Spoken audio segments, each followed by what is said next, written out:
All right, let's get started. Welcome, my name's Eric Pito, and this is Asian American Studies 353, Filipinos and Filipino Americans in the United States. We're going to talk a lot about what it means to be Filipino in the United States. But before I do that, I just want to mention a few things. The first, and probably the most important thing that I need to start off when talking about this class as an introduction is to be clear and acknowledge just how important this class is to a lot of the Filipinos who are taking this class. Back when I recreated this class in 2011, I knew that the previous instructor who had taught it, Danila Begonia, had made a huge impact on generations of students who had taken his class. And one of the reasons why I think his class made such a huge impact was simply because of the historical role of Filipinos in San Francisco. Now, if you think about a place like San Francisco and you think about its economy, it makes sense that you might think about things like the tech industry. But back in the turn of the century, up until as recent as the 1970s, a big part of San Francisco and California's entire economy was actually agriculture. And as a lot of you already know, the vast majority of Filipinos who migrated to the United States and settled in places like California worked in the agricultural industry. By the 1920s, many Filipino laborers also came to the West Coast to become a driving force behind America's agricultural industry.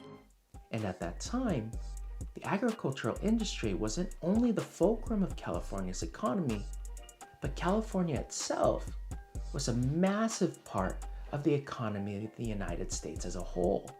So I hope that helps you to begin making sense of the fact that Filipinos actually played an important role, not just in the history of California, but the entire history of the United States, and not just in terms of their impact on the economy. In California, Larry Itliong, Philip Veracruz, and other organizers led a strike against grape businesses. Filipinos convinced Cesar Chavez and his association to join the strike. Filipinos started the 1965 Delano Grape Strike, and together with Latinos, they had one of the most successful strikes against agribusiness in history.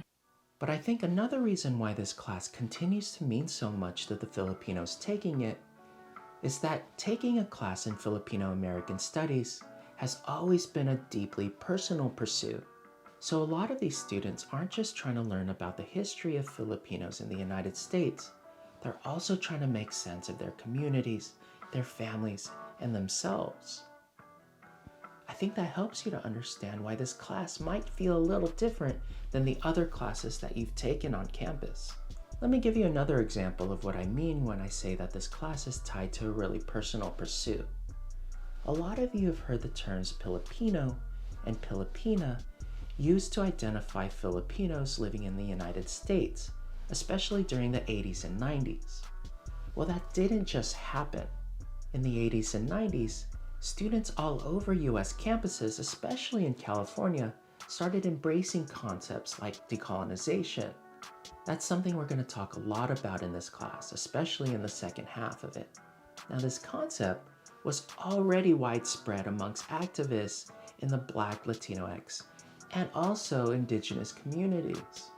And one of the ways that Filipino students started embracing this concept was recognizing and acknowledging a really basic idea.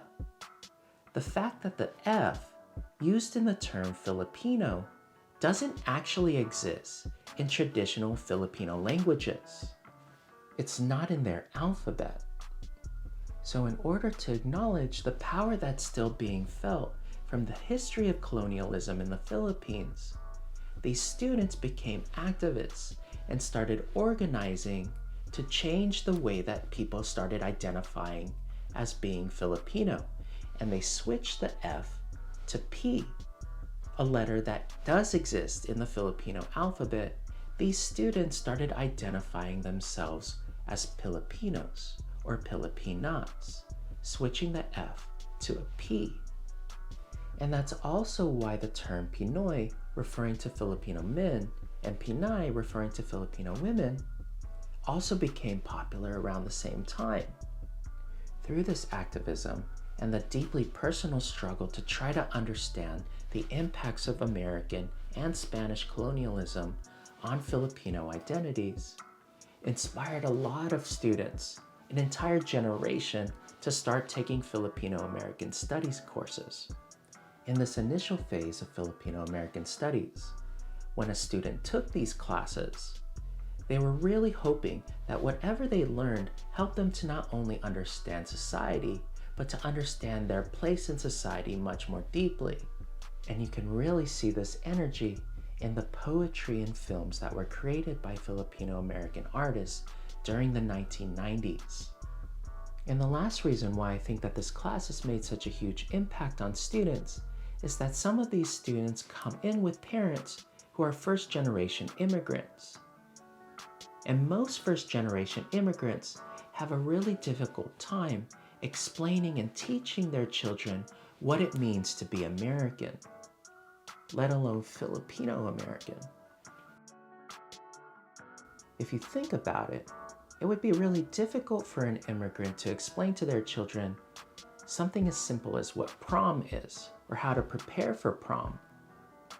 Or maybe it's something more serious, like how to pursue a career in the movie industry or in the music industry. That just wasn't their experience. But that's what it was like to grow up as a Filipino American kid from the 1970s all the way to the 2000s. Which leads us to the more recent history of Filipino American studies. Now, if you're paying attention to the timeline, keep in mind the fact that a lot of these students who are taking Filipino American studies classes in the 1990s and the 2000s, well, some of them were starting to be inspired to pursue their PhDs and maybe even become professors one day. This moment marked a really important shift in Filipino American studies because a lot of these professors felt like it wasn't enough to just simply teach their students the history of Filipino Americans in the United States, or just what it's like to grow up as Filipino American in America. And the way that these professors wanted to make an impact on the Filipino American community was to start talking about issues that weren't being discussed in the courses that they had taken in college. Things like sexism and patriarchy, which had long existed in Filipino American families and all throughout Filipino American communities, were issues that these professors wanted to confront. So now you're beginning to understand why the pursuit of Filipino American studies is both really complicated and deeply personal. And all of this can be represented simply by the controversy of how Filipinos have wanted to be understood and identified in the United States. And that's also why at SF State in the Department of Asian American Studies, we have 3 classes that are devoted to Filipino American Studies. We're the only department in the entire country that thinks about Filipino Americans with this kind of specificity. This idea of what composes the identity of Filipino Americans is all sorts of things, is a core pillar of this class and something that we're going to talk about a lot. And at this point, I want to be really explicit about something. I know that it's really complicated to understand and also pretty controversial, but there isn't a singular Filipino American psychology. If it's true that a Filipino American identity is composed of a lot of things, then Filipino American psychology is a lot of different things too. And not only is Filipino American psychology different things, but there isn't a singular Filipino American history or Filipino American culture. That's a really important idea that moves this class. And that's not just for the fact that Filipinos can be found just about in every part of the world, but if we're thinking about Filipinos just in the Philippines, we're thinking about thousands of different people, cultures, and languages. Because understanding Filipino and Filipino Americans is so complicated, I want to devote the second part of this introduction to providing all of you with some common ground that'll help us to begin understanding such a complicated topic. If you happen to not be Filipino and you're taking this class, Something that you need to know is that for a lot of our parents who immigrated from the Philippines to the United States, well, a lot of them didn't have a great opinion of the Philippines. So for a lot of us, growing up in the United States, we only really know 3 things about the Philippines: that it's hot, polluted, and corrupt. This is what we've heard our entire lives about the Philippines. And because a lot of us have never been to the Philippines, all we know about it is what our families have told us. So it's important for a lot of you who aren't Filipino to know that a lot of Filipino Americans don't know much about the Philippines, and less even about how complex it is to be Filipino. To get all of us on the same page, then, let me just talk about some facts. The first important fact is to know that the entire landmass of the Philippines is composed of islands. That's why you'll see it be referred to as an archipelago in a lot of your readings.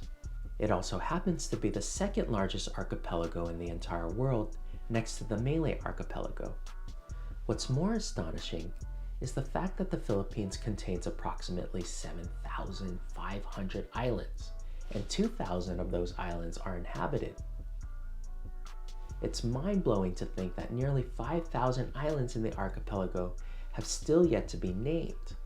Secondly, not only is the Philippines composed of thousands of islands, but throughout those islands, Filipinos actually speak about 175 languages. 175, and 171 of them are still widely spoken amongst their communities.